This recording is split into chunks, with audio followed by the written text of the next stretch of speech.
അടുത്ത public exam എഴുതാൻ പോകുന്ന എൻ്റെ എല്ലാ +1 മക്കൾക്കും സ്വാഗതം പറഞ്ഞുകൊണ്ട് ഇന്നത്തെ നമ്മുടെ വീഡിയോയിലേക്ക് കിടക്കാം. ഇനി പറയാനുള്ള ചാപ്റ്റർ ഫാസ്റ്റ് റിവിഷൻ എന്ന നമ്മുടെ ഈ പുതിയ സീരീസിൽ ഇനി പറയാനുള്ള ചാപ്റ്റർ ഓസിലേഷൻ ആണ്. വളരെ ചെറിയൊരു ചാപ്റ്റർ, വളരെ സിമ്പിൾ ആയിട്ടൊരു ചാപ്റ്റർ ആണ് ഓസിലേഷൻ. ഓസിലേഷൻ എന്ന് പറഞ്ഞ ചാപ്റ്ററിനെ നമുക്ക് കുറച്ച് ഭാഗങ്ങളാക്കിയിട്ട് ഡിവൈഡ് ചെയ്യാം. ആസ് യൂഷ്വൽ നമ്മൾ എല്ലാ റിവിഷനിലും അങ്ങനെയാണ് പറഞ്ഞത്. അതേതൊക്കെയാ അതിന്റെ പാർട്ടുകൾ? ഒന്നാമത്തെ പാർട്ട് സിമ്പിൾ ഹാർമോണിക് മോഷനും അതിന്റെ വെലോസിറ്റിയും ആക്സിലറേഷനും എനർജിയൊക്കെ വരണ ഫസ്റ്റ് പാർട്ട്. അതിൽ തന്നെയാണ് സിമ്പിൾ പെൻഡുലം, അതേപോലെ തന്നെ ടൈം പീരീഡ് ഓഫ് എ സ്പ്രിങ്ങും. രണ്ടാമത്തെ പാർട്ട് വരുന്നത് potential energy, kinetic energy of simple harmonic motion. മൂന്നാമത്തെ part damped and forced oscillation. ഈ 3 പാർട്ടാണ് ഓസിലേഷൻ എന്ന് പറഞ്ഞ ചാപ്റ്ററിൽ നമുക്ക് പഠിക്കാനുള്ളത്. ഓക്കെ, അതിലെ ഫസ്റ്റ് പാർട്ടിൽ ഞാൻ സ്റ്റാർട്ട് ചെയ്യാം. ഓസിലേഷൻ, അതാണ് നമ്മളെ ചാപ്റ്ററിന്റെ പേര്. ഓസിലേഷൻ. ഓസിലേഷൻ എന്ന് പറഞ്ഞ ചാപ്റ്ററിലെ ആദ്യത്തെ പാർട്ട് പീരിയോഡിക് ഫംഗ്ഷൻ ആണ്. എന്തായിരുന്നു പീരിയോഡിക് ഫംഗ്ഷൻ എന്ന് പറഞ്ഞ? പേരിൽ തന്നെ ഉത്തരണ്ട്, ഞാൻ പറഞ്ഞു തരേണ്ട ആവശ്യമില്ലല്ലോ. പീരിയോഡിക് ഫംഗ്ഷൻ എന്താവും? സെർട്ടൻ ടൈം പീരീഡിൽ റിപ്പീറ്റ് ചെയ്യണ പ്രോസസ്സിനെയാണ് നമ്മൾ എന്ത് പേരിട്ട് വിളിക്കുക? പീരിയോഡിക് മോഷൻ എന്ന് വിളിക്കുക. A motion which repeat itself after A regular interval of time. അതിൽ തന്നെ ടു ആൻഡ് ഫ്രോ മോഷൻ, അതിനെ വിളിക്കുന്ന പേരാണ് ഓസിലേറ്ററി മോഷൻ. ഫിസിക്സിന്റെ ഭാഷയിൽ പറഞ്ഞാൽ ഹാർമോണിക് മോഷൻ. മോഷൻ ഹാർമോണിക് ആവണമെങ്കിൽ അതിന് 2 കണ്ടീഷൻസ് ആണുള്ളത്. ഒന്നാമത്തെ condition, restoring force is proportional to negative of displacement. ഓബ്ജക്റ്റിനെ മൂവ് ചെയ്യിച്ചാൽ തിരിച്ചു വരാനുള്ള ഫോഴ്സ്, ആ ഫോഴ്സിനാണല്ലോ നമ്മൾ എന്ത് പേരിട്ട് വിളിക്കുക? റിസ്റ്റോറിംഗ് ഫോഴ്സ് എന്ന് വിളിക്കുക. Restoring force is directly proportional to negative of displacement and it should act towards center. ആ ഫോഴ്സ് ആക്ട് ചെയ്യണത് എല്ലായ്പ്പോഴും എങ്ങോട്ടായിരിക്കണം? സെന്ററിലേക്കായിരിക്കണം. അങ്ങനെ വരുന്ന മോഷനാണ് നമ്മൾ എന്ത് പേരിട്ട് വിളിക്കുക? ഹാർമോണിക് മോഷൻ എന്ന് വിളിക്കുക. ഇനി ഹാർമോണിക് മോഷന്റെ ഒരു സ്പെഷ്യൽ കേസിനെ വിളിക്കുന്ന പേരാണ് സിമ്പിൾ ഹാർമോണിക് മോഷൻ. അതിനെ ചുരുക്കി എഴുതാം SHM. പേരിൽ തന്നെ ഐഡിയ ക്ലിയർ ആയിട്ടുണ്ടാവുമല്ലോ. Simple harmonic motion.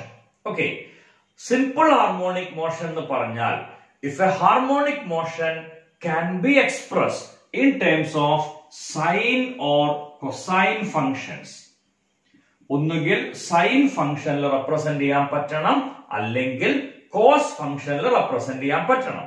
അങ്ങനെ പറ്റണ മോഷനാണ് നമ്മൾ എന്ത് പേരിട്ട് വിളിക്കുക? ഹാർമോണിക് മോഷൻ എന്ന് വിളിക്കുക. Okay, or simple harmonic motion എന്ന് വിളിക്കുക. A harmonic motion can be express in terms of sine or cosine function. then it is called simple harmonic motion. Simple harmonic മോഷന്റെ ജനറൽ ഇക്വേഷൻ ആണ് y = a sin omega t, അല്ലെങ്കിൽ x = a cos omega t. ഇത് രണ്ടും simple harmonic മോഷന്റെ ഡിസ്പ്ലേസ്മെന്റിന്റെ equation ആണ്. Generally നമ്മൾ select ചെയ്യാറ് y എന്ന് പറയുന്നത് വെർട്ടിക്കൽ ഡയറക്ഷനിലും x എന്ന് പറയുന്നത് ഹൊറിസോണ്ടൽ ഡയറക്ഷനിലും ആണ്. ഇതില് a എന്ന് പറഞ്ഞാൽ amplitude, maximum displacement from the mean position. Omega എന്ന് പറഞ്ഞാൽ ആംഗുലർ ഫ്രീക്വൻസി. ഒമേഗയുടെ ഇക്വേഷൻ 2πf1. ഓക്കെ, ഇതാണ് ഒമേഗയുടെ ഇക്വേഷൻ. ഇനി നേരത്തെ പറഞ്ഞ കണ്ടീഷൻ ഒരിക്കൽ കൂടെ ഓർമ്മിപ്പിക്കണോ? ഒരു ഹാർമോണിക് മോഷൻ സൈൻ ഫംഗ്ഷൻ ഉണ്ടോ കൊസൈൻ ഫംഗ്ഷൻ ഉണ്ടോ നമ്മൾ റെപ്രസെന്റ് ചെയ്യുകയാണെങ്കിൽ അതിനെ വിളിച്ച പേരാണ് സിമ്പിൾ ഹാർമോണിക് മോഷൻ. അപ്പോ ഒരു ഫംഗ്ഷനിൽ എക്സ്പോണൻസ് എന്ന് പറഞ്ഞാൽ y = e raised to x, അല്ലെങ്കിൽ y = log x. ഇങ്ങനെയുള്ള ഫംഗ്ഷൻസ് ഒക്കെ വന്നാൽ അതൊരു കാരണവശാലും എന്താവില്ല? സിമ്പിൾ ഹാർമോണിക് മോഷൻ ആവില്ല. ഐഡിയ കൃത്യമായിട്ട് മനസ്സിലായില്ലേ? Simple harmonic motion the motion or harmonic motion which can be expressed in terms of sine or cosine function. Simple harmonic motion de ഒരു case നമുക്ക് സ്റ്റാർട്ട് ചെയ്യാം. y equal to a sin omega t. Okay, ഇതിന്റെ general ഫോർമുലയാണ് d square y by dt square plus omega square y equal to 0. Okay, ഈ രീതിയിൽ ഒരു equation വന്നാൽ ഉറപ്പിച്ചോളുക അതെന്താണ്, simple harmonic motion ആണ്. അപ്പൊ ഞാൻ വെറുതെ ഒരു എക്സാമ്പിൾ തരാം. d square z by dt square plus 64z equal to 0. 100% ഉറപ്പിക്കാം അത് സിമ്പിൾ ഹാർമോണിക് മോഷൻ ആയിരിക്കും. അതിൽ നിന്ന് നമുക്ക് അടുത്തൊരു ഐഡിയ കൂടെ കിട്ടും. ഒമേഗ സ്ക്വയറിന്റെ വാല്യൂ 64. അപ്പൊ ഒമേഗ എത്രയാവും സർ? 8. ഒമേഗ 8 ആണെങ്കിൽ ഒമേഗ എന്ന് പറഞ്ഞ 2π/t അല്ലേ? 2π/t equal to 8. അപ്പൊ നമുക്ക് ടൈം പീരീഡ് കിട്ടില്ലേ? Time period is 2π/8 or π/4.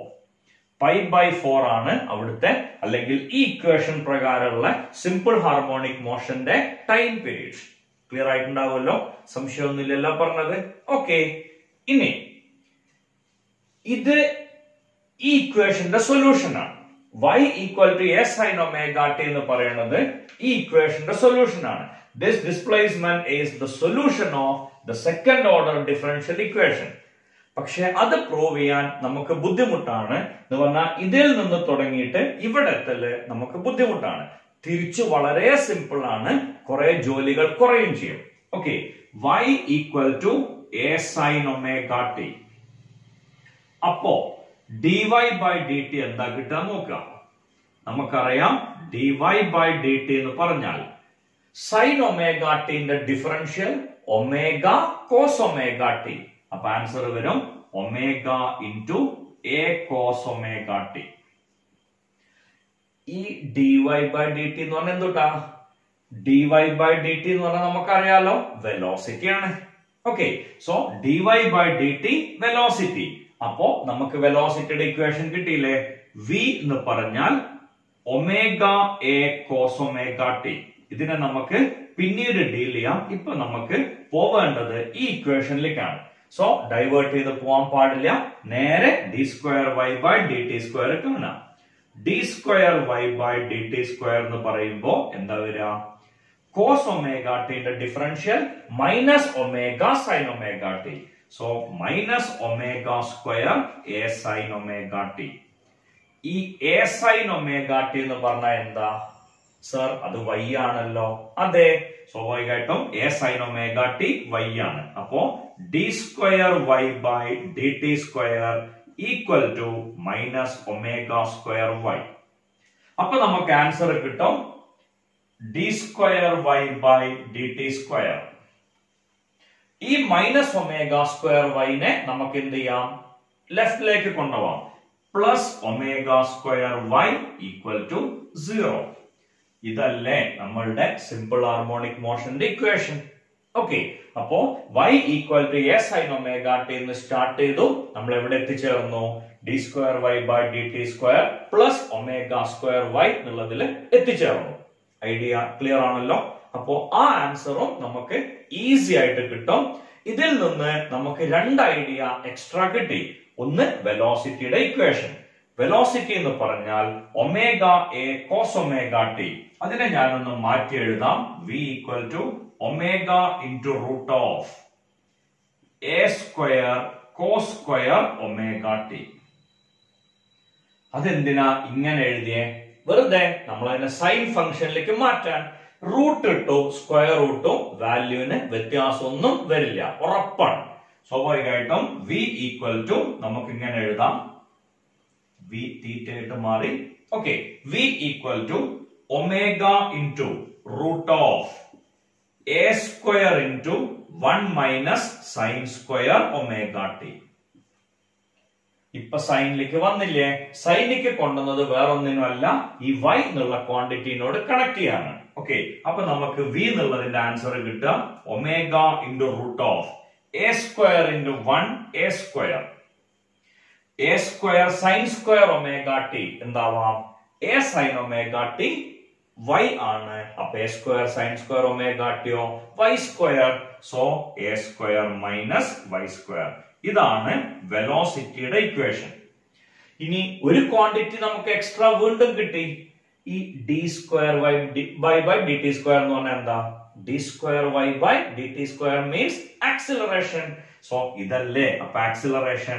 അപ്പൊ നമുക്ക് പുതിയൊരു കാര്യം കൂടി കിട്ടി. Acceleration equal to minus omega square y, velocity equal to omega into root of A square minus Y square. രണ്ട് ഐഡിയയും കൃത്യമായിട്ട് മനസ്സിലായിട്ടുണ്ടാവും എന്ന് പ്രതീക്ഷിക്കണം. ഓക്കെ, സോ സിമ്പിൾ ഹാർമോണിക് മോഷന്റെ വെലോസിറ്റിയുടെ ഇക്വേഷൻ കിട്ടി, ആക്സിലറേഷന്റെ ഇക്വേഷൻ കിട്ടി, ഐഡിയ കൃത്യമായിട്ട് കിട്ടിയിട്ടുണ്ടാവും. സോ വെലോസിറ്റിയുടെ ഇക്വേഷൻ എഴുതിയിട്ടുണ്ട്, ആക്സിലറേഷന്റെ ഇക്വേഷനും എഴുതിയിട്ടുണ്ട്. ഓക്കെ, ഇതിൽ നിന്ന് ഇനി തൊട്ട് മുന്നത്തെ മറ്റൊരു ഇക്വേഷൻ കൂടെ എഴുതുകയാണ്. V equal to omega A cos omega t.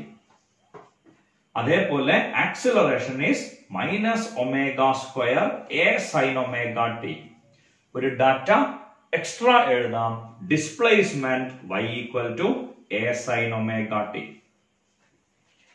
Okay, ഇനി ഈ മൂന്നിന്റെയും ഗ്രാഫ് വരയ്ക്കാൻ പറഞ്ഞാൽ നമുക്കറിയാലോ, ഇതാണ് ഡിസ്പ്ലേസ്മെന്റിന്റെ ഗ്രാഫ് എന്ന് വിചാരിക്കാം. കാരണം ഡിസ്പ്ലേസ്മെന്റിന്റെ ഇക്വേഷൻ സൈൻ ഫംഗ്ഷൻ ആണ്. സൈനിന്റെ ഗ്രാഫ് ഇങ്ങനെയാണ് വരിക. അപ്പോ വെലോസിറ്റിയുടെ ഗ്രാഫ് എങ്ങനെയായിരിക്കും വരിക? വെലോസിറ്റിന്റെ ഗ്രാഫ് വരിക അത് കോസ് ഫംഗ്ഷൻ ആണ്. സ്വാഭാവികമായിട്ടും 1ൽ നിന്ന് സ്റ്റാർട്ട് ചെയ്യും. ഇതായിരിക്കും വെലോസിറ്റിയുടെ ഗ്രാഫ് വരിക. ഓക്കെ, ഇത് ഇങ്ങനെ പോകും. ഗ്രാഫ് ഇങ്ങനെ കോസ് ഫംഗ്ഷൻ നമുക്കറിയാം 1ൽ നിന്നാണ് കോസ് സ്റ്റാർട്ട് ചെയ്യാം. ഓക്കെ, എങ്ങനെയായിരിക്കും ആക്സിലറേഷന്റെ ഗ്രാഫ് വരിക? ഇതിന്റെ നേരെ ഓപ്പോസിറ്റ്. അതെന്തുകൊണ്ടാ ആക്സിലറേഷന്റെ ഗ്രാഫ് അങ്ങനെ വന്നേ? Acceleration minus sign omega T ആണ്. ഇത് മൂന്നും കൂടെ ഒന്നിച്ച് കണ്ടാൽ അവയിൽ പരുവായിട്ടുണ്ടാവും. അങ്ങനെ പഠിക്കുകയേ ചെയ്യരുത്. ഞാൻ മൂന്നും കൂടെ ഒറ്റൊന്നില് വരച്ചു. ഇനി ഞാൻ തന്നെ അത് സെപ്പറേറ്റ് ആയിട്ട് വരയ്ക്കും. ഓക്കെ, സോ ഇതാണ് ഡിസ്പ്ലേസ്മെന്റിന്റെ ഗ്രാഫ് വിചാരിച്ചോളൂ. ഇതാണ് ഡിസ്പ്ലേസ്മെന്റിന്റെ ഗ്രാഫ് എങ്കിൽ വെലോസിറ്റിയുടെ ഗ്രാഫ് വരിക ഇങ്ങനെ. അപ്പൊ ആ ഗ്രാഫ് നിങ്ങൾക്ക് കൃത്യമായിട്ട് വരച്ചു പോവാം. ഇനി ആക്സിലറേഷന്റെ ഗ്രാഫ് ഇങ്ങനെ. ഇപ്പൊ കാര്യം മനസ്സിലായിട്ടുണ്ടാവും. Okay, this is the graph for displacement, this is the graph for velocity, and this is the graph for acceleration. ഇനി അടുത്തൊരു ഐഡിയയും കൂടി ഇതൊന്ന് പറയാം. ഡിസ്പ്ലേസ്മെന്റ് y ഈക്വൽ ടു 0 വരുമ്പോ what about velocity? ഇതാണ് വെലോസിറ്റിയുടെ ഇക്വേഷൻ. ഡിസ്പ്ലേസ്മെന്റ് 0 ആണ് വന്നതെങ്കിൽ ആ y കാണുന്നിടത്ത് 0 എന്ന് കൊടുക്കുക. അപ്പൊ നമുക്ക് ആൻസർ കിട്ടും a ഒമേഗ. എന്താവും ആക്സിലറേഷൻ? സംശയിക്കാൻ ഒന്നുമില്ലല്ലോ സർ. ഒമേഗ സ്ക്വയർ y ആണ് ആക്സിലറേഷൻ. y 0 ആയാൽ ആക്സിലറേഷൻ എത്രയായിട്ട് മാറും? 0 ആയിട്ട് മാറും. സോ ഡിസ്പ്ലേസ്മെന്റ് 0 വരുമ്പോ velocity maximum. Displacement 0, velocity maximum. ഇനി ഡിസ്പ്ലേസ്മെന്റ് മാക്സിമം വന്നു വിചാരിക്കാം. ഡിസ്പ്ലേസ്മെന്റ് മാക്സിമം വന്നാൽ ഇവിടെ y കാണുന്നിടത്ത് a വരും. അപ്പോ വെലോസിറ്റി 0 ആയിട്ട് മാറും. Acceleration minus omega square A. ഇതിനെ ബേസ് ചെയ്തിട്ട് ഹയർ സെക്കൻഡറിയില് മുന്നേ ചോദിച്ച ഒരു question, displacement y equal to A sine omega T ആണ്. ഇങ്ങനെ ആ ക്വസ്റ്റ്യനിൽ തന്നിട്ടില്ല കേട്ടോ. ഓക്കെ, അവര് പറഞ്ഞത്രേ ഉള്ളൂ, show that time taken to complete half of the amplitude is t/12. ഇതാണ് ആ question. So y equal to A sine omega T ആണ്. Show that time taken to complete half of the amplitude. അപ്പൊ y എന്നുള്ളടത്ത് നമ്മൾ എന്താവും കൊടുക്കണ്ടേ? a/2 equal to A sine omega t. A cancel ചെയ്ത് പോവില്ലേ? സോ സൈൻ ഒമേഗ ടി എന്ന് പറഞ്ഞാൽ 1/2. സൈനിന്റെ ഏത് വാല്യൂ 1/2? നമുക്കറിയാം sin 30 or pi/6. So omega t equal to pi/6. ഈ ഒമേഗ എന്ന് പറഞ്ഞ 2π/t അല്ലേ, ഈക്വൽ ടു π/6. പൈ ക്യാൻസൽ ചെയ്ത് പോവും. അപ്പോ t ഇൻറ്റു ടി ഉണ്ട്, ഒരു സ്മോൾ ടി ഞാൻ അവിടെ എഴുതാൻ വിട്ടുപോയതാണ്. 2π/t into small t equal to π/6. Pi cancel ചെയ്ത് പോവും. ക്യാപിറ്റൽ ടി മുകളിലേക്ക് പോവും. ഒരിക്കൽ കൂടെ ഇക്വേഷൻ എഴുതാം. 2πt/T equal to π/6. Pi cancel ആവും. ഈ ടി മുകളിലേക്ക് പോവും, 2 താഴേക്ക് പോവും. അപ്പൊ നമുക്ക് ആൻസർ കിട്ടുക t equal to capital T divided by 12. ഇതായിരുന്നു മുന്നേ ചോദിച്ച ക്വസ്റ്റ്യൻ. ഐഡിയ ക്ലിയർ ആയിട്ടുണ്ടാവുമല്ലോ. Show that time taken to complete half of the amplitude is t/12. ഇനി ചാപ്റ്ററിലെ ഏറ്റവും ഇമ്പോർട്ടന്റ് ആയിട്ടുള്ള ഡെറിവേഷൻസ് രണ്ടെണ്ണം. ഒന്ന് time period of a spring, രണ്ടാമത്തെ time period of a pendulum. ആദ്യം പറയാൻ പോണത് time period of a spring. ഒരു സ്പ്രിംഗിന്റെ ടൈം പീരീഡ് കാണാനാണ്. നമുക്കറിയാം ഒരു സ്പ്രിംഗ് ഓസിലേറ്റ് ചെയ്യുമ്പോൾ, സ്പ്രിംഗിനെ നമ്മൾ വൈബ്രേറ്റ് ചെയ്യിക്കുമ്പോൾ Fr ഈക്വൽ ടു -ky ആണല്ലോ. നമുക്ക് ഈ ഇക്വേഷനെ സെക്കൻഡ് ഓർഡർ ഡിഫറൻഷ്യൽ ഇക്വേഷനിലേക്ക് മാറ്റണം എന്ന് പറഞ്ഞാൽ d²y/dt². ആ ഇക്വേഷനിലേക്ക് ഇതിനെ ചേഞ്ച് ചെയ്യണം. വളരെ സിമ്പിൾ ആണ്. ഫോഴ്സ് എന്ന് പറഞ്ഞ മാസ് ഇൻറ്റു ആക്സിലറേഷൻ. ആക്സിലറേഷനെ ഇങ്ങനെ എഴുതാന്നറിയാലോ, d²y/dt². Okay, equal to -ky. നമുക്ക് എത്തിക്കേണ്ട equation d²y/dt² plus ω² equal to 0. ഈ ഇക്വേഷനിലേക്കാണ് എത്തിക്കേണ്ടത്. ഓക്കെ, അതിന് എമ്മിനെ അപ്പുറത്തേക്ക് കൊണ്ടുപോവാം. d²y/dt² equal to -k/m/y. ഇതിനെ ലെഫ്റ്റിലേക്ക് എടുക്കുമ്പോൾ d²y/dt² plus k/m/y equal to 0. ഇത് ഇതേ രൂപത്തിലെത്തിയല്ലോ. ഇനി ഇതിൽ നിന്ന് നമുക്ക് കിട്ടുന്ന അടുത്ത ഐഡിയ ഇങ്ങനെയാണ്. ω² എന്ന് പറഞ്ഞ k/m ആണ്. അപ്പൊ ഒമേഗ എന്താ വരിക? √k/m. Omega means 2π/t. So 2π/t equal to √k/m. അപ്പൊ നമുക്ക് t എന്നുള്ളതിന്റെ ഉത്തരം കിട്ടും 2π into √m divided by k. ഇതാണ് ടൈം പീരീഡ് ഓഫ് എ സ്പ്രിംഗിന്റെ ഡെറിവേഷൻ. ഐഡിയ ക്ലിയർ ആയിട്ടുണ്ടാവുമല്ലോ. ഇനി രണ്ട് സ്പ്രിംഗിനെ സീരീസ് ആയിട്ട് കണക്ട് ചെയ്താൽ, നമ്മള് 10th പഠിച്ച റെസിസ്റ്റൻസിന്റെ കേസിന്റെ നേരെ ഓപ്പോസിറ്റ് ആണ്. ഇതിന്റെ സ്പ്രിംഗ് കോൺസ്റ്റന്റ് K1 ഇതിന്റെ സ്പ്രിംഗ് കോൺസ്റ്റന്റ് K2 ആണെങ്കിൽ 1/k equal to 1/K1 plus 1/K2. അതേസമയം രണ്ട് സ്പ്രിംഗിനെ പാരലൽ ആയിട്ടാണ് കണക്ട് ചെയ്തതെങ്കിൽ, ഇങ്ങനെയാണ് കണക്ട് ചെയ്തതെന്ന് വിചാരിക്കുക. ഇതിന്റെ സ്പ്രിംഗ് കോൺസ്റ്റന്റ് K1 ഇതിന്റെ സ്പ്രിംഗ് കോൺസ്റ്റന്റ് K2.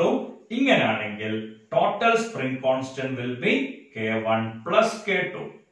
മുന്നേ ഹയർ സെക്കൻഡറിന്റെ എക്സാമിൽ ചോദിച്ച മറ്റൊരു ഫിഗർ ഉണ്ടായിരുന്നു. ഇങ്ങനെ ഒരു മാസ്, രണ്ട് സ്പ്രിങ്ങുകൾ രണ്ട് ഭാഗത്തും. ഇവിടെ ഒരു വോളാണ്, ഇവിടെയും അടുത്ത വോളാണ്. ഇതിന്റെ സ്പ്രിംഗ് കോൺസ്റ്റന്റ് K1 ഇതിന്റെ സ്പ്രിംഗ് കോൺസ്റ്റന്റ് K2. ഏറ്റവും സിമ്പിൾ ആയിട്ട് നമുക്ക് ഉത്തരം പറയാം, ഇത് പാരലൽ കണക്ഷൻ ഈക്വൽ ആണ്. സ്വാഭാവികമായിട്ടും K equal to K1 plus K2. അപ്പോ ഇങ്ങനെയോ അല്ലെങ്കിൽ ഇങ്ങനെയോ കണക്ട് ചെയ്തതിന്റെ ടൈം പീരീഡ് ആണ് എഴുതാൻ പറഞ്ഞതെങ്കിൽ 2π √m ഡിവൈഡഡ് ബൈ ഇവിടുത്തെ K എന്നുള്ള സ്ഥാനത്ത് എന്ത് കൊടുക്കാം? K1 പ്ലസ് K2 എന്ന് കൊടുക്കാം. ഓക്കെ, ഈ ഇക്വേഷന് നമുക്ക് ഭാവിയിൽ ആവശ്യം ഉണ്ടാവും. അതുകൊണ്ട് ഇതിനെ ഞാൻ y എന്ന് കൊടുക്കാം. y വേണ്ട, കാരണം ഇവിടെ നമ്മൾ y അല്ലേ കൊടുത്തേ. അപ്പൊ നമുക്ക് z എന്നാക്കാം. വെറുതെ ഒരു പേരിട്ടു എന്ന് മാത്രം. ഭാവിയിൽ നിങ്ങളോട് ചോദിക്കുമ്പോൾ നിങ്ങൾക്ക് ഓർമ്മ ഉണ്ടാവാൻ വേണ്ടി മാത്രം പറഞ്ഞതാണ്. ഈ ഇക്വേഷൻ ഒരു സ്പെഷ്യൽ ഇക്വേഷൻ ആണ്. അതുകൊണ്ട് അതിന് നമ്മൾ ഒരു പേര് കൊടുത്തു. കൺഫ്യൂഷൻ ആവരുത്. അതിനെ നമ്മൾ കൊടുത്തത് z, ഇംഗ്ലീഷ് അക്ഷരമാലയിലെ ഏതെങ്കിലും ഒരു ലെറ്റർ. അടുത്ത ഡെറിവേഷൻ ആണ് time period of a pendulum. Time period of a pendulum. Simple pendulum എന്നാണ് നമ്മൾ പറയാം. ഓക്കെ, പെൻഡുലം രസകരമായ ഒരു സംഭവമാണ്. കാരണം ഗലീലിയോ എന്ന് പറഞ്ഞ ഗ്രേറ്റ് സയന്റിസ്റ്റ് ഒരുപാട് കാലം പെൻഡുലം യൂസ് ചെയ്തുകൊണ്ടായിരുന്നു എല്ലാ എക്സ്പെരിമെന്റ്സും നടത്തിയിരുന്നത്. ഈ അടുത്ത കാലത്ത് മഹാരാജാസ് കോളേജിലെ ഷാജി സാറിന്റെ ഒരു വീഡിയോ കണ്ടപ്പോ, അല്ലെങ്കിൽ സാറിന്റെ ഒരു ക്ലാസ് കേട്ടപ്പോഴാണ് ഒരു സത്യം മനസ്സിലായ. പണ്ട് കാലത്ത് ഗലീലിയോ ഈ പെൻഡുലത്തിന്റെ ടൈം പീരീഡ് മെഷർ ചെയ്യാൻ എന്തായിരിക്കും ഉപയോഗിച്ചിട്ടുണ്ടാവുക? പണ്ടത്തെ കാലത്ത് വാച്ചൊന്നും ഇല്ലല്ലോ. സോ ഗലീലിയോ ഉപയോഗിച്ചത് അദ്ദേഹത്തിന്റെ ഹാർട്ട് ബീറ്റ് ആണ്. ഹാർട്ട് ബീറ്റിന്റെ ടിക് ടിക് ടിക് എന്നുള്ള ആ സമയം അഡ്ജസ്റ്റ് ചെയ്തിട്ട്, അല്ലെങ്കിൽ അത് വെച്ചിട്ടായിരുന്നു ഗലീലിയോ സമയം കണ്ടുപിടിച്ചത്. ആലോചിക്കുക, ഗലീലിയോ എന്ന് പറഞ്ഞ ശാസ്ത്രജ്ഞന്റെ ബുദ്ധി എത്രമാത്രം വലുതായിരുന്നു. ടൈം പീരീഡ് കണ്ടുപിടിക്കാൻ സ്വന്തം ഹാർട്ട് ബീറ്റ് യൂസ് ചെയ്ത ഗ്രേറ്റ് സയന്റിസ്റ്റ് ആണ് ഗലീലിയോ. സോ ഗലീലിയോനെ ഓർമ്മിച്ചുകൊണ്ട് നമുക്ക് ഏതിലേക്ക് പോവാം? പെൻഡുലത്തിലേക്ക് പോവാം. Simple pendulum. Okay, simple pendulum എന്ന് പറഞ്ഞ ഒരു സ്ട്രിങ്ങിന്റെ മുകളിൽ നമ്മൾ ഒരു ബോബ് കെട്ടി തൂക്കിയിട്ടുണ്ട്. ഇതിന്റെ മാസ് m ആണ്, ലെങ്ത് L ആണ്. ഈ പെൻഡുലം ഓസിലേറ്റ് ചെയ്യണോ ഇങ്ങനെ ഇവിടെ എത്താണ്. അപ്പോൾ ലെങ്ത് L തന്നെയാണല്ലോ. ഈ ഡിസ്റ്റൻസിനെ നമ്മൾ x എന്ന് വിളിക്കാം. ഈ ആംഗിൾ തീറ്റ. ഇതേ മാസ് തന്നെയാണല്ലോ ഇവിടെ. സോ mg എന്ന് പറഞ്ഞ ഒരു ഫോഴ്സ് ഇങ്ങനെ ഉണ്ടാവും. ഇവിടെ തീറ്റ എന്ന് പറഞ്ഞ ആംഗിൾ. സോ ഈ കമ്പോണന്റ് നമുക്കറിയാം mg കോസ് തീറ്റ. ഇങ്ങോട്ട് വരുന്ന component mg sine theta. mg cos തീറ്റയും mg സൈൻ തീറ്റയും. ഇവിടുത്തെ റിസ്റ്റോറിംഗ് ഫോഴ്സ് എന്തായിരിക്കും വരിക? No doubt minus mg sine theta. Okay, theta ചെറുതാണെങ്കിൽ സൈൻ തീറ്റനെ നമുക്ക് തീറ്റ എന്ന് വിളിക്കാം. So FR equal to minus mg theta. ഇനി arc by radius equal to angle. ആ ഐഡിയ പ്രകാരം x by L equal to theta. അപ്പൊ തീറ്റ എന്ന് കാണുന്നതിന് പകരം നമുക്ക് എന്ത് കൊടുക്കാം? x ബൈ L കൊടുക്കാം. FR പകരം മാസ് ഇൻടു ആക്സിലറേഷൻ. അത് എന്തുകൊണ്ടായിരിക്കും ഞാൻ ഇവിടെ d²x കൊടുത്തേ? സ്പ്രിങ്ങിന്റെ കേസിൽ ഞാൻ y ആണല്ലോ യൂസ് ചെയ്തത്. ഇവിടെ എന്തുകൊണ്ടാവും x കൊടുത്തിട്ടുണ്ടാവുക? സിമ്പിൾ, മൈനസ് mg ഇൻടു ഈ തീറ്റയ്ക്ക് പകരം കൊടുക്കാൻ പോണത് ഇതല്ലേ. Okay, x by L. അതുകൊണ്ടാണ് x കൊടുത്തത്. സോ m ക്യാൻസൽ ആയി പോവും. ഈ ക്വാണ്ടിറ്റി മൊത്തം ലെഫ്റ്റിലേക്ക് എടുക്കുക. അപ്പൊ നമുക്ക് ആൻസർ കിട്ടുക d²x by dt² plus g by L into x equal to 0. ഇപ്പൊ നമ്മൾ പഠിച്ച സെക്കൻഡ് ഓർഡർ ഡിഫറൻഷ്യൽ ഇക്വേഷൻ ആയല്ലോ. ഓക്കെ, അപ്പൊ ω² എന്താ വരിക? ω² equal to g by L. Omega equal to root of g by L. Omega എന്ന് പറഞ്ഞ 2π by t equal to root g by L or t equal to 2π into root of L by G. നമുക്ക് ഏറ്റവും familiar ആയിട്ടുള്ള ഇക്വേഷൻസിൽ ഒന്നാണ് time period of a pendulum is 2π into root of L divided by G. Okay, ഇതാണ് time period of a പെൻഡുലത്തിന്റെ equation. Idea കൃത്യമായിട്ട് മനസ്സിലായിട്ടുണ്ടാവും എന്ന് പ്രതീക്ഷിക്കണം. Time period of a pendulum t equal to 2π into root of L by G. So time period in the equation t equal to 2π into root of L by G. ഇതിനെ base ചെയ്തിട്ട് കുറെ question ചോദിച്ചിട്ടുണ്ട് public എക്സാമിന്. ഒരു question, ഒരു lift free ആയിട്ട് താഴേക്ക് വീഴാണെങ്കിൽ ആ ലിഫ്റ്റില് ഒരു പെൻഡുലം വെച്ചിട്ടുണ്ട്. ആ പെൻഡുലത്തിന്റെ ടൈം പീരീഡ് എത്ര ആയിരിക്കും? ഫ്രീക്വൻസി എത്ര ആയിരിക്കും? ഒരു ലിഫ്റ്റ് ഫ്രീ ആയിട്ട് താഴേക്ക് വീഴാണെങ്കിൽ അതിന്റെ നെറ്റ് g എന്ന് പറയുന്നത് 0 ആണ്. സോ ഇവിടെ 0 എന്നുള്ള ക്വാണ്ടിറ്റി വരും. അപ്പൊ ടൈം പീരീഡ് എന്തായിട്ട് മാറും? ഇൻഫിനിറ്റി ആയിട്ട് മാറും. ടൈം പീരീഡ് ഇൻഫിനിറ്റി ആണെങ്കിൽ ഫ്രീക്വൻസി എത്രയായിട്ട് മാറും? 0 ആയിട്ട് മാറും. ഐഡിയ ക്ലിയർ ആണല്ലോ. ഇനി ഒരു ലിഫ്റ്റ് മുകളിലേക്ക് ആക്സിലറേറ്റ് ചെയ്യാണ് വിത്ത് ആക്സിലറേഷൻ a. ആ ലിഫ്റ്റില് പെൻഡുലം വെച്ചിട്ടുണ്ട്. അതിന്റെ ടൈം പീരീഡ് എത്ര ആവും എന്ന് ചോദിച്ചാൽ 2π into root of L divided by G plus A. നമുക്കറിയാലോ ലിഫ്റ്റ് മുകളിലേക്ക് പോകുമ്പോ നെറ്റ് ആക്സിലറേഷൻ ഫീൽ ചെയ്യുക G plus A ആണ്. ഓക്കെ, ഐഡിയ ക്ലിയർ ആയിട്ടുണ്ടാവും. ഇനി മുന്നേ ചോദിച്ച മറ്റൊരു ക്വസ്റ്റ്യൻ ഉണ്ടായിരുന്നു. ഒരു പെൻഡുലം 3-ൽ വെച്ചിട്ടാണ് ഓസിലേറ്റ് ചെയ്തെങ്കിൽ ആ പെൻഡുലത്തിന്റെ ടൈം പീരീഡ് എത്രയാവും? ഭൂമിയിലെ ടൈം പീരീഡ് T, 3-ല് ആ പെൻഡുലത്തിന്റെ ടൈം പീരീഡ് എത്ര ആയിരിക്കും? വളരെ ഈസിയാണ്. 3ത്തെ G നമുക്കറിയാം, G/6 ആണ്. അപ്പൊ ഞങ്ങൾക്ക് അറിയാലോ സെർച്ച് ചെയ്യാൻ അല്ലെ. So T dash equal to 2.√L divided by G/6. ഈ 6 മുകളിലേക്ക് പോവും. ഏറ്റവും സിമ്പിൾ ആയിട്ട് അത് എഴുതാം, √6 into T. Okay, √6 into T ആണ്. ഐഡിയ ക്ലിയർ അല്ലേ? ഇനി പെൻഡുലത്തിനെ എവറസ്റ്റിന്റെ മുകളിൽ കൊണ്ടുപോയി വെച്ചിട്ട് ഓസിലേറ്റ് ചെയ്യിച്ചാൽ അതിന്റെ ടൈം പീരീഡിന് എന്താ പറ്റാം? എവറസ്റ്റിന്റെ മുകളിൽ ചെല്ലുമ്പോ G കുറയും. G കുറഞ്ഞാൽ ടൈം പീരീഡ് കൂടും. 3 സ്ഥലങ്ങളിൽ എഫക്റ്റീവ് G0 വരും. ഒന്ന് ഫ്രീലി ഫോളിംഗ് ലിഫ്റ്റിൽ, അതാണ് ഇപ്പൊ നമ്മൾ പറഞ്ഞ ആദ്യത്തെ കേസ്. രണ്ടാമത്തെ ഭൂമിയുടെ സെന്ററിൽ കൊണ്ടുപോയി വെച്ചാൽ G0 ആണ്. മൂന്നാമത്തെ inside a geostationary satellite. ഈ 3 കേസിലും G0 ആണ്. സ്വാഭാവികമായിട്ടും ടൈം പീരീഡ് ബിക്കം ഇൻഫിനിറ്റി. 3 കേസുകൾ, ഒന്ന് inside a geostationary satellite, രണ്ടാമത്തെ at the centre of earth, മൂന്നാമത്തെ in a freely falling lift. Okay, ഇനി അടുത്തൊരു ക്വസ്റ്റ്യൻ ഇവിടെ ചോദിച്ചിരുന്നു. Length of seconds pendulum. പണ്ടത്തെ പെൻഡുലം ക്ലോക്ക് ആലോചിക്കാം.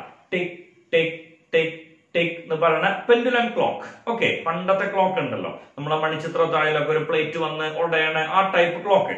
ഓക്കെ, ആ ക്ലോക്കില് അതിന്റെ ടൈം മൂവ് ചെയ്യണമെന്ന് വെറുതെ ശ്രദ്ധിച്ചു നോക്കിയേ. ടിക് ടിക് ടിക് ടിക്. സോ അത് ഓസിലേറ്റ് ചെയ്യാൻ എത്ര സമയം എടുക്കും? ടിക് ഒരു സെക്കൻഡ്, ടിക് രണ്ടാമത്തെ സെക്കൻഡ്. സ്വാഭാവികമായിട്ട് എത്ര സമയമാണ് എടുക്കുന്നത്? 2 സെക്കൻഡ്. ആ പെൻഡുലത്തിന്റെ ലെങ്ത് എത്ര എന്നാണ് question. So T equal to 2π into √L/G. Time period 2 എന്ന് തന്നിട്ടുണ്ട്. അതുകൊണ്ടാണ് ഇതിനെ സെക്കൻഡ്സ് പെൻഡുലം. ഓരോ സെക്കൻഡിലും ടിക്ക് ചെയ്യണ pendulum. Okay, so 2 equal to 2π into √L/G. 2 cancel ചെയ്ത് പോകും. ഈ പൈ സ്ക്വയർ എന്ന് പറഞ്ഞാൽ G ആണ്. അതൊരു തട്ടിപ്പാണ്, പക്ഷെ നിങ്ങൾക്ക് യൂസ് ചെയ്യാം. വാല്യൂ കറക്റ്റ് ആവും. Pi square is G. അപ്പൊ √G എന്ന് പറഞ്ഞാലും പൈ എന്ന് പറഞ്ഞാലും സെയിം. സോ പൈയും √Gയും ക്യാൻസൽ ആയി, 2 ക്യാൻസൽ ആയി. സോ √L എന്ന് പറഞ്ഞ 1 ആണ്. So L equal to 1 metre. കഴിഞ്ഞ ദിവസം ഒരു സ്റ്റുഡന്റ് ചോദിച്ചൊരു ചോദ്യം.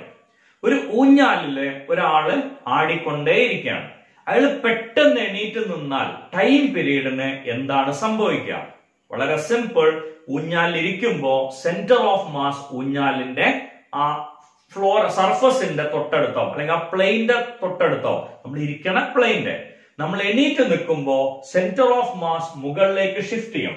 സോ ഇങ്ങനെയാണ് ഊഞ്ഞാലുള്ളതെങ്കിൽ ഒരാൾ ഇവിടെ ഇരിക്കുകയാണെങ്കിൽ അയാളുടെ സെന്റർ ഓഫ് മാസ് ഇതാണ് വിചാരിക്കാം. So this is the length of pendulum. ഇനി അയാൾ പെട്ടെന്ന് എണീറ്റ് നിൽക്കുമ്പോ അയാളുടെ സെന്റർ ഓഫ് മാസ് മുകളിലേക്ക് ഷിഫ്റ്റ് ചെയ്യാം. അങ്ങനെയാണെങ്കിൽ ലെങ്ത് കുറയുമല്ലോ. ലെങ്ത് കുറഞ്ഞാൽ ടൈം പീരീഡ് കുറയും. ഊഞ്ഞാല് എന്ത് ചെയ്യും? ടൈം പീരീഡ് കുറയുന്നതാണ് എന്ന് പറഞ്ഞാൽ ഒരു ഓസിലേഷന്റെ സമയം കുറയും. അപ്പൊ ഊഞ്ഞാലിന്റെ സ്പീഡ് കൂടുകയാണ് ചെയ്യാം. Time period will decrease. Idea clear ആക്കണം. ഇനി മുന്നേ ചോദിച്ച ഒരു ക്വസ്റ്റ്യൻ ഉണ്ടായിരുന്നു. ഒരു പെൻഡുലത്തില് ഒരു ഹോളോസ്ഫിയർ ആണ്. ഓക്കെ, ഈ ഹോളോസ്ഫിയറിൽ ഓയിൽ നിറച്ചിട്ടുണ്ട്. ഇതിന്റെ താഴെ ഒരു ചെറിയ ഹോൾ ഉണ്ട്. ഈ ഹോളിലൂടെ ഓയിൽ ഡ്രോപ്പ് ഔട്ട് ആയിക്കൊണ്ടേയിരിക്കുകയാണ്. ഈ പെൻഡുലം ഓസിലേറ്റ് ചെയ്യുകയാണെങ്കിൽ അതിന്റെ ടൈം പീരീഡിന് എന്ത് സംഭവിക്കും? Very simple. ഈ ഓയിലിന്റെ സെന്റർ പോയിന്റ് ആണ് centre of mass. So oil താഴേക്ക് വരുന്തോറും സെന്റർ ഓഫ് മാസ് താഴേക്ക് പോരും. അപ്പൊ ലെങ്ത് ഇൻക്രീസ് ചെയ്യും. ഫുൾ ഓയിൽ ഡ്രോപ്പ് ഔട്ട് ആയാൽ centre of mass is sphere in the സെന്ററിലാണ്. So first length increases, then length decreases. അപ്പൊ ടൈം പീരീഡോ? Time period first increases then decreases. Idea clear ആയിട്ടുണ്ടാവുമല്ലോ. Time period first increases then decreases. Okay, simple pendulum എന്ന് പറഞ്ഞ area ഏതാണ്ട് അല്ലെങ്കിൽ clear ആയിട്ട് മനസ്സിലായിട്ടുണ്ടാവും എന്ന് പ്രതീക്ഷിക്കണം. കൃത്യല്ലേ? ടൈം പീരീഡിന്റെ ഇക്വേഷൻ നമുക്കറിയാം. ഇനി ഒരു കേസും കൂടി അതിൽ പറയാം. ഈ ഇക്വേഷൻ പ്രകാരം അതിന് G കണ്ടുപിടിക്കുകയാണെങ്കിൽ G എന്നുള്ളതിന്റെ equation 4 pi square into L by T square ആണ്. അപ്പൊ സിമ്പിൾ പെൻഡുലത്തിന്റെ എൽ ടി ഗ്രാഫ് വരച്ചാൽ ആ ഗ്രാഫ് എങ്ങനെയായിരിക്കും വരിക? എൽ ടി ഗ്രാഫ് ആണ്. ഓക്കെ, എൽ ടി ഗ്രാഫ് ആണ് വരുന്നതെങ്കിൽ L is proportional to T square ആണ്. സ്വാഭാവികമായിട്ടും ഗ്രാഫ് വരിക ഇങ്ങനെയാണ്, T L. Okay, L T square graph വരച്ചാലോ അപ്പൊ നമുക്ക് കിട്ടുക സ്ട്രെയിറ്റ് ലൈൻ ആണ്. കാരണം എൽ ടി സ്ക്വയർ എന്ന് പറയുമ്പോ അതിന്റെ പവർ 1 ആണ്. The graph must be straight line. L T graph വരച്ച ഇങ്ങനെയാണ് വരിക.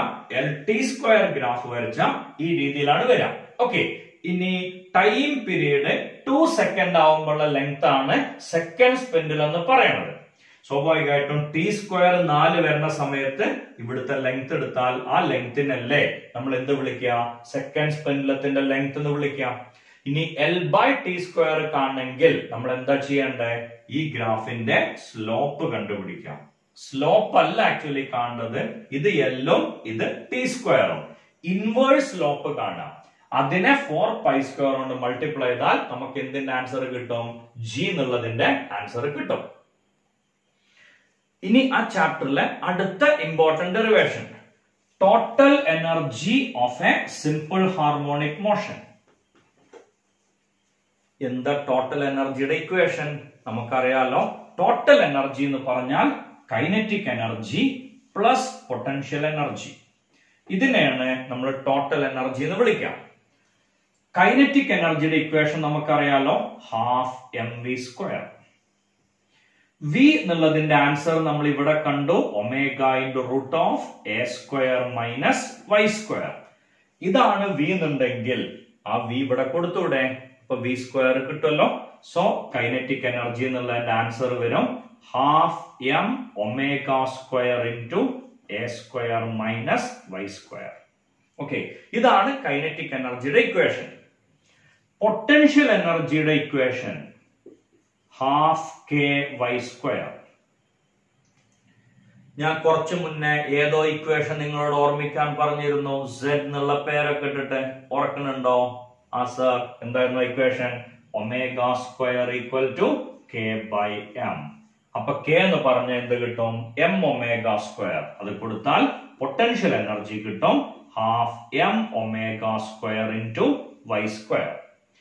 ഇത് കൈനറ്റിക് എനർജിയുടെ ഇക്വേഷൻ, ഇത് പൊട്ടൻഷ്യൽ എനർജിയുടെ ഇക്വേഷൻ. രണ്ടും കൂടി കൂട്ടിയാൽ ടോട്ടൽ എനർജി കിട്ടുമല്ലോ. അത് ആഡ് ചെയ്യാൻ സിമ്പിൾ ആണ്.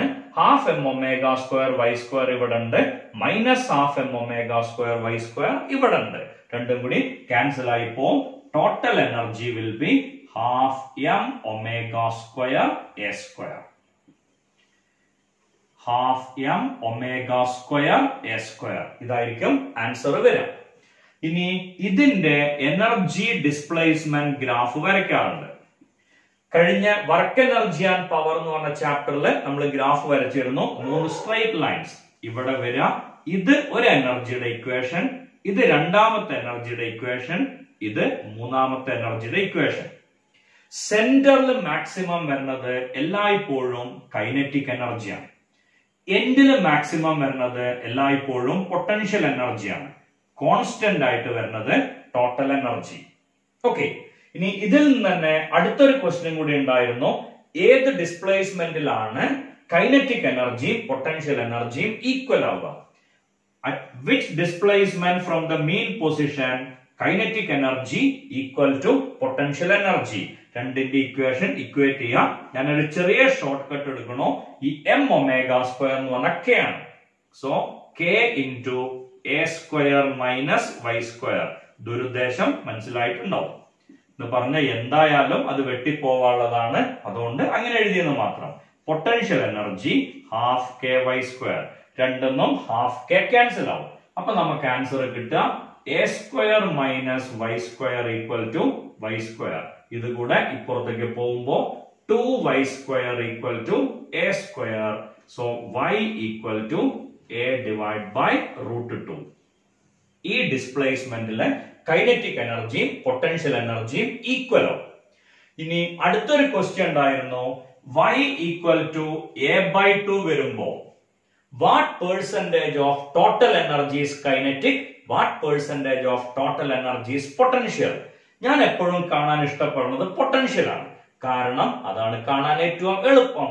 ഓക്കെ, സോ പൊട്ടൻഷ്യൽ എനർജിന്റെ ആൻസർ വരിക ഇങ്ങനെ ആയിരിക്കും, half M omega square A square by 4. ഇതില് ഇത്രയും ഭാഗമല്ലേ ടോട്ടൽ എനർജി? നോക്കിക്കോളൂ, ടോട്ടൽ എനർജിയുടെ ഇക്വേഷൻ. ഓക്കെ, ഇത്രയും ഭാഗമാണ് total energy, half M omega square A square. Okay, so ഇത് ടോട്ടൽ എനർജി ആണ്. ടോട്ടൽ എനർജി ബൈ 4 ആണ് പൊട്ടൻഷ്യൽ എനർജി എന്ന് പറഞ്ഞ പൊട്ടൻഷ്യൽ എനർജി ടോട്ടൽ എനർജിന്റെ 25% ആണ്. അപ്പൊ കൈനറ്റിക്കും പൊട്ടൻഷ്യലും കൂട്ടിയ ടോട്ടൽ എനർജി കിട്ടുമല്ലോ. അപ്പൊ ഇത് 25% ആണെങ്കിൽ കൈനറ്റിക് എനർജി എത്ര ശതമാനമായിരിക്കും? 75% ആയിരിക്കും. ഐഡിയ ക്ലിയർ ആയില്ലേ? ഇത്രയും ഏരിയയാണ് energy of simple harmonic motion എന്നുള്ള ഏരിയയിൽ വരുന്നത്. ഐഡിയ കിട്ടിയിട്ടുണ്ടാവുമല്ലോ. അടുത്ത ടോപ്പിക് വരുന്നത് ആദ്യത്തെ 2 പാർട്ട് കഴിഞ്ഞു. ഇനിയുള്ളത് ഡാംപ്ഡ് ഓസിലേഷനും ഫോഴ്സ്ഡ് ഓസിലേഷനും ആണ്. അത് പറയാൻ ഏറ്റവും എളുപ്പം ഫ്രീ ഓസിലേഷന്റെ കേസ് നമുക്കറിയാം, FR = -KY. ഇതിന് പകരം m × d²y/dt² = -KY. ഇനി m-നെ അങ്ങോട്ട് കൊണ്ടുപോയി മൊത്തം ലെഫ്റ്റിക്ക് കൊണ്ടുവന്നു. ഈ ഡെറിവേഷൻ നമ്മൾ ഒരിക്കൽ കണ്ടു, അതുകൊണ്ടാണ് ഞാൻ സ്പീഡിൽ എഴുതണേ. +K/m × y = 0. ഇതെവിടെയാ കണ്ടേ? In the case of a spring ആണല്ലോ. ഓക്കെ, ഇനി ഒമേഗ എന്നുള്ളതിന്റെ ആൻസർ നമുക്ക് അവിടെ കിട്ടി, √K/m. അതേപോലെ തന്നെ y എന്ന് പറഞ്ഞ a sin ωt. ഓക്കെ, ഇങ്ങനെയാണ് കിട്ടുക.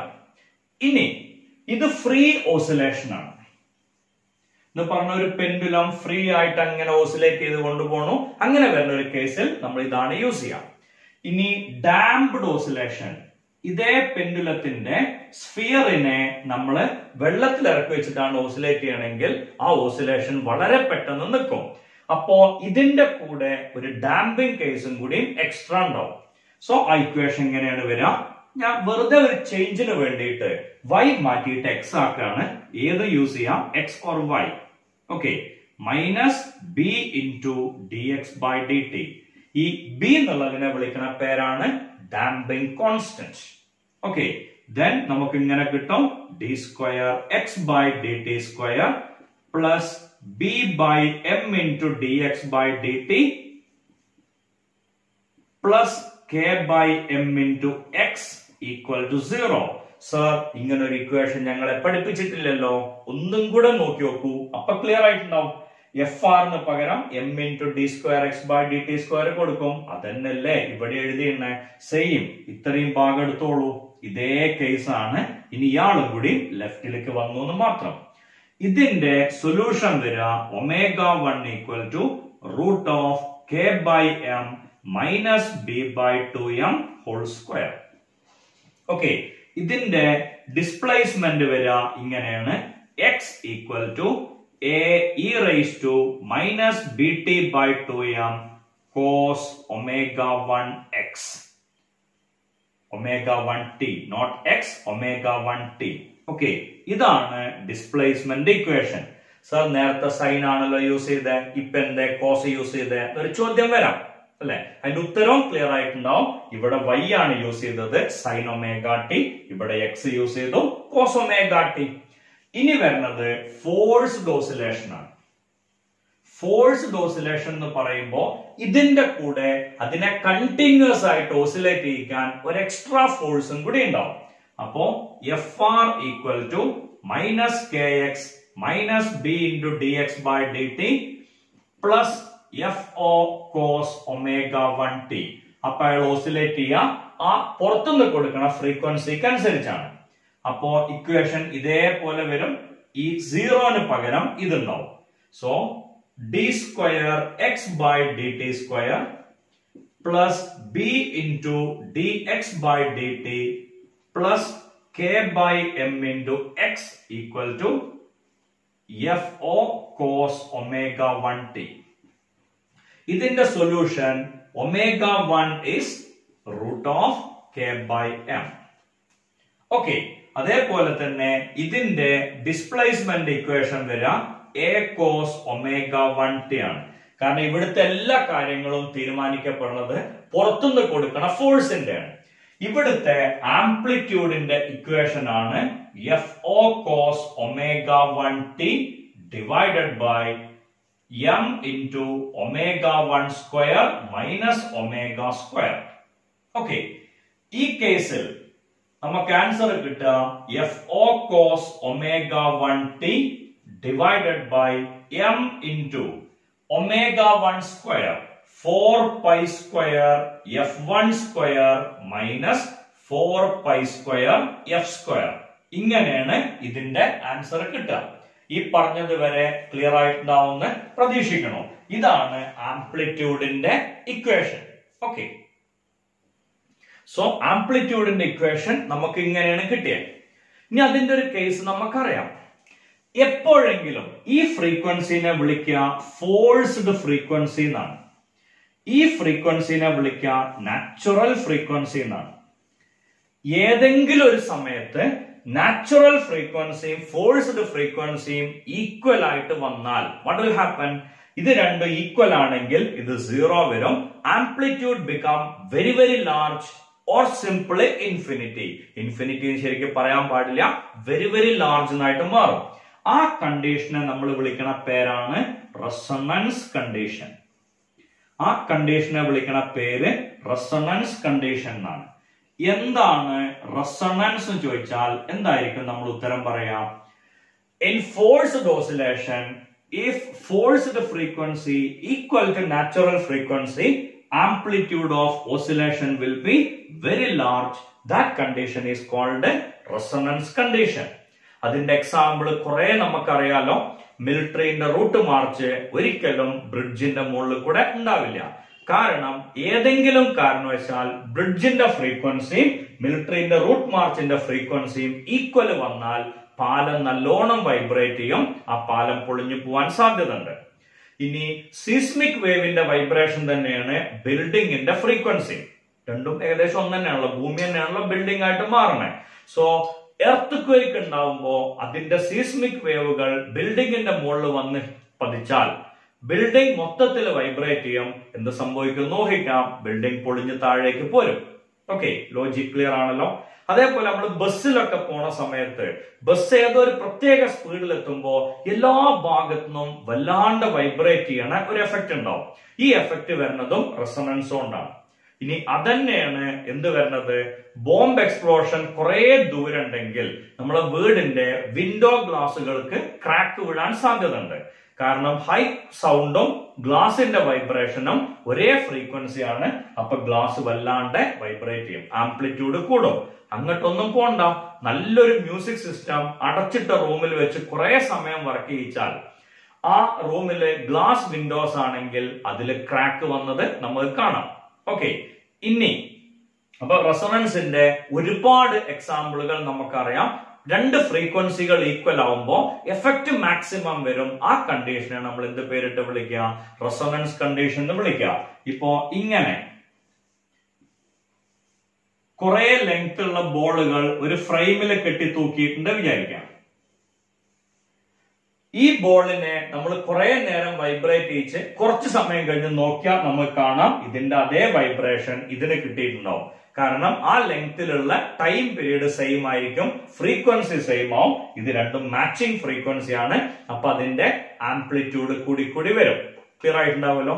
ഇത്രയും പാർട്ടാണ് ഓസിലേഷൻ എന്ന് പറഞ്ഞ ചാപ്റ്ററിലുള്ളത്. ഓസിലേഷൻ എന്ന് പറഞ്ഞ കൊച്ചു ചാപ്റ്ററിലൂടെ നമ്മൾ ഒന്ന് ഓസിലേറ്റ് ചെയ്ത് പോവുകയാണ് ഇപ്പൊ ചെയ്തത്.